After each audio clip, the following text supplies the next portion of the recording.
Phone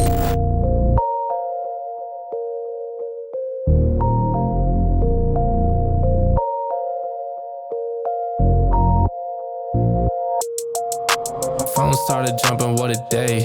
Swear to God I need it, now I can't afford to wait.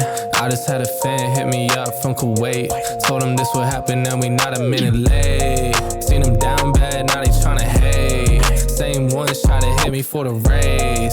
Got a mill, now they coming with a blaze. Check the numbers fam, I swear I'm getting paid. I'm a Don just like the Perrier. It's one time when I'm looking at a face. On the low like I'm pushing out a pace.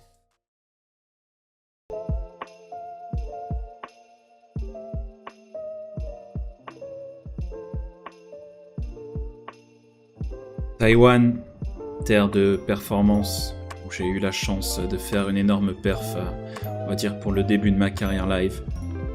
Et là, on va donc jouer le Mega Stack, dernier tournoi de ce festival.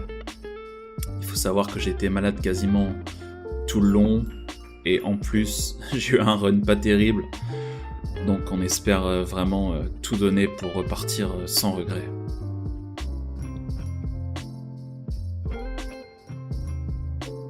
Une mise, ma foi, relativement faible ici. On essaye simplement de prendre le maximum, étant donné qu'on bloque le board avec top 2, les deux meilleures paires. C'est toujours bon pour la confiance de gagner des coups. À ma droite, cette joueuse australienne, qui malgré quelques coups un peu bizarres, a l'air de bien performer sur le circuit. Elle a gagné plusieurs tournois. Et on la recroisera pas mal de fois.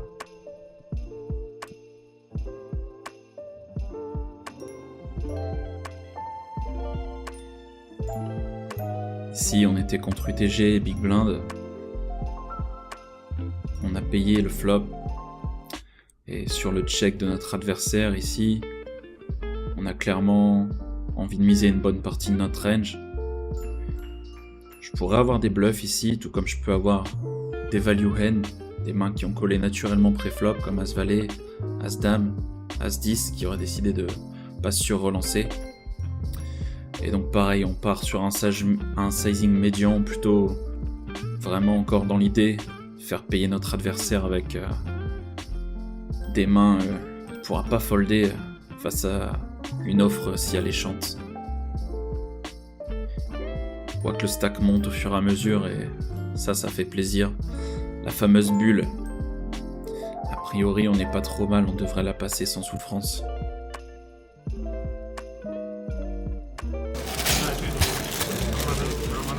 Yannick, ça le fait? Ouais, ça va, on fera un bag. Allez, on arrive frais pour ce D2. Je me rappelle, ce croupier, vraiment super gentil. Nous y voilà. Dernier jour, la dernière chance, le dernier espoir.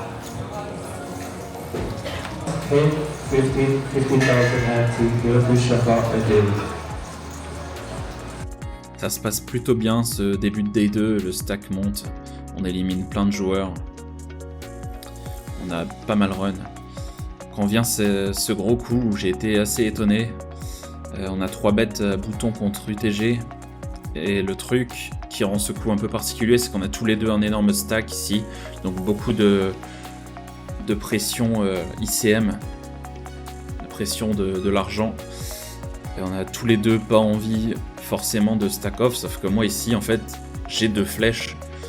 Donc j'essaye de faire une deuxième mise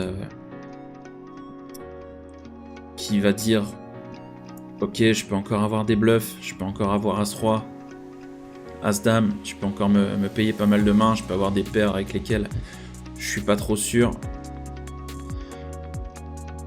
Et à la turn, voilà, je vais partir sur le même principe, vraiment essayer de milk mon adversaire. À ce moment-là, j'avais pas trop idée de son niveau de compétence, je l'estimais vraiment moyen. Mais il s'avère qu'il va nous démontrer une lecture assez particulière.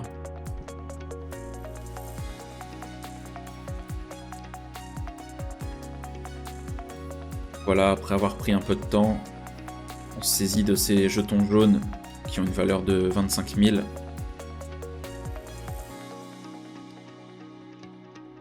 Et on va envoyer ce 2 barrels. Dans notre tête, on est en train de crier « Paye-moi, paye-moi, fais tapis, sois fou un peu, no gamble, no future ». Et c'est ainsi qu'on fait cette mise à peu près dans les 280 000, j'imagine. Voilà, exactement 280 000.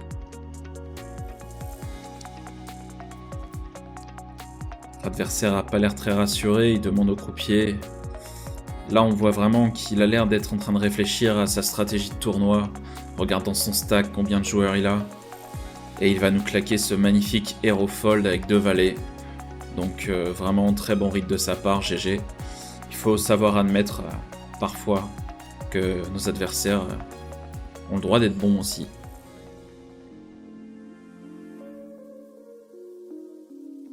Et on se dirige armé d'une petite plaque de chocolat. Table finale pour clôturer le festival. C'est bien pour repartir avec un bon mood. À cette TF, on a quasiment pas vu de jeu et on s'est retrouvé vite short.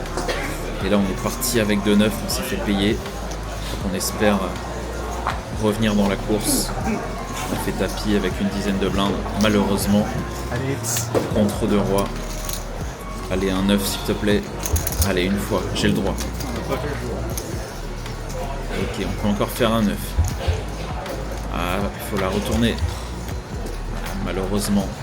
J'ai pas vu la lumière. Je suis dégoûté.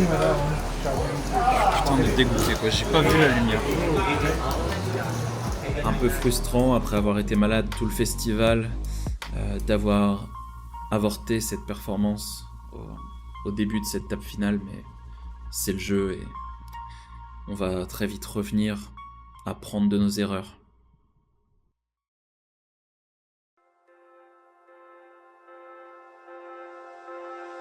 Alors qu'on arrive sur la toute fin du festival, il reste encore un tournoi sur lequel on peut espérer faire quelque chose. C'est le closer, le tout dernier tournoi de fermeture.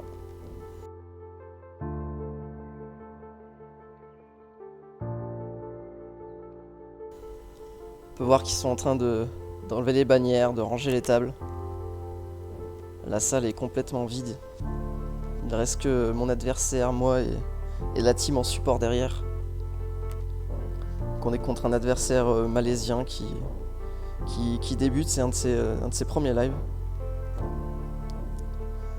Donc là on est dans un polympé, on a à peu près 20 blindes de profondeur tous les deux.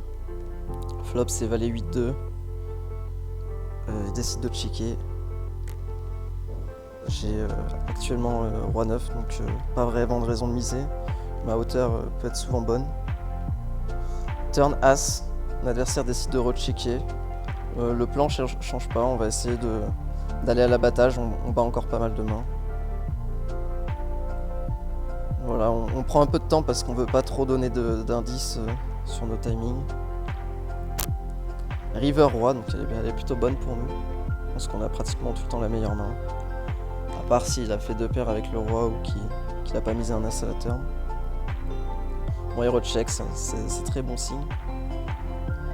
Si, donc ce qu'on veut faire, c'est très probable qu'il ait un valet ou un 8 ou encore un 2 dans les mains. Qu'il aurait pas misé à la turn ou à la river parce que là, ces rois sont pas trop bons pour lui. Donc je vais essayer de faire payer ça.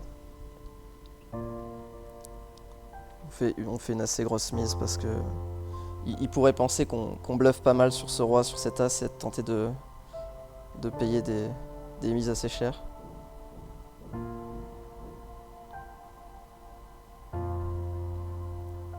On regarde un peu.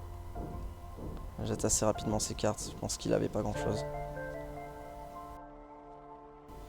Au coup suivant, donc c'est un peu open par notre adversaire au bouton. On arrive sur 6-4-3 et j'ai 7 et 5 donc je suis plutôt bien quoi. J'ai décidé de check pour check raise parce que je sais que mon adversaire aime bien miser. Donc on veut faire grossir le pot tout de suite. Lui faire payer ses paires plus tirage, des tirages. backdoor. On a gagné pas mal de petits coups ensuite. On le grignote petit à petit. C'est le plan.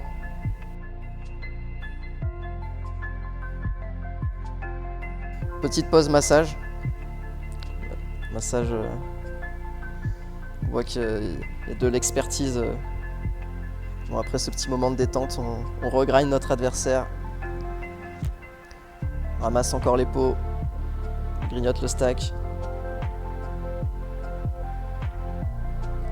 Perd pas un coup. Hein. On arrive à avoir des bonnes lectures sur notre adversaire.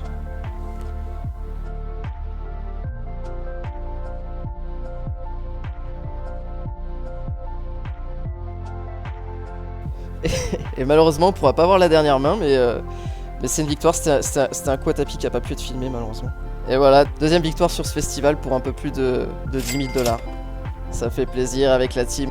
Toujours là pour partager ces moments. On va fêter ça au restaurant.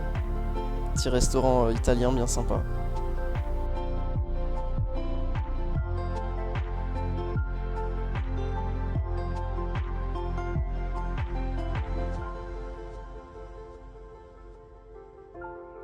Voilà qui conclut cette USOP Taïwan. Restez à l'affût, dans les prochains épisodes, nous vous ferons découvrir une toute nouvelle destination. À bientôt.